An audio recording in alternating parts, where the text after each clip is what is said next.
السلام عليكم ورحمة الله وبركاته. النهاردة هنعمل قرص طرية في الفرن. قرص سادة.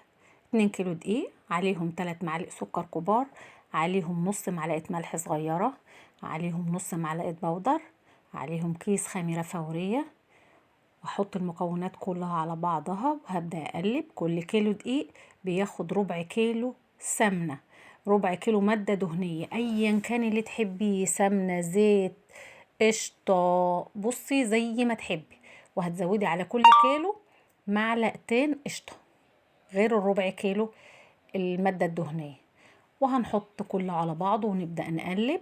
وبعد كده بحط لها كوبايتين لبن رايب، وببدأ احط، عايزه اكمل بلبن حليب براحتك، عايزه اكمل بلبن رايب زي ما تحبي. انا هنا كملت العجين بميه.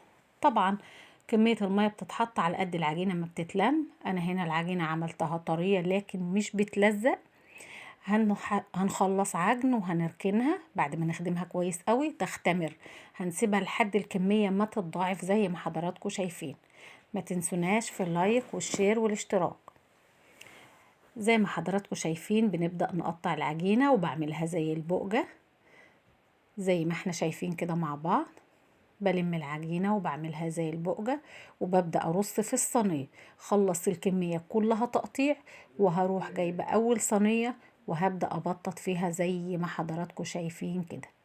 هبططها حباها تخينة شوية، مش هبططها قوي، حباها زي ما أنا عاملاها كده. بططيها ايه وافرديها حاجة بسيطة زي ما حضراتكم شايفين. هنخلص تبطيط الكمية كلها، وبعد ما اخلص تبطيط هركنها نص ساعة. طبعا الجو برد، هركنها نص ساعة ترفع معايا تاني، وهغطيها وهسيبها نص ساعة. وبعد النص ساعة هاخدها واروح بيها على الفرن. بولع الفرن عالي من فوق ومن تحت، وببدأ ادخل الصواني صينية صينية لحد ما تستوي ووشها يحمر معايا زي ما حضراتكم شايفين كده. دخلتها الفرن.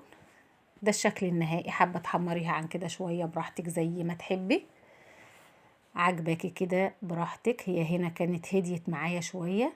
هبدأ اوريها لكم معايا قد ايه العجينة كانت طرية، قد ايه كانت هشة وجميلة ومستوية من فوق ومستوية من تحت زي ما حضراتكم شايفين معايا. طبعا تنفع معايا للمدرسة، نحطها في اللانش بوكس، تنفع فطار، تنفع عشاء، تنفع زهقنا من الفطار والعشاء وحبينا نغير.